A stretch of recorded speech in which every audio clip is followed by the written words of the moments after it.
This brand is made in China and is available online through Amazon as well as at Lowe's stores, but the guarantee on the units is minimal when compared to other brands. The units use self-evaporating technology which minimizes the need to dump a condensate bucket, and they have environmentally friendly R32 refrigerant. They have a 3-speed fan with auto swing louvers for good air circulation throughout the room, but use a standard washable filter which does not do much to clean the air. The DUO models feature hose-in-hose technology where you get the efficiency of 2-hose operation combined with the ease of single-hose installation.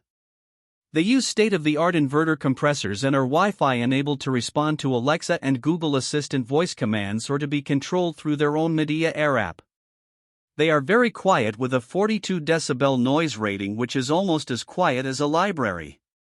The cool-only units have an 8.9 ER efficiency while the heat and cool units have a 10.8 efficiency.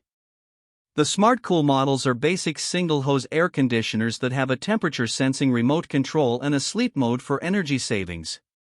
They can be controlled through the M Smart Home app or with Alexa and Google voice commands. This brand receives an overall 1-star don't buy rating from HvacRepairGuy. Please share your experiences with this brand in the comments section of the HvacRepairGuy YouTube channel.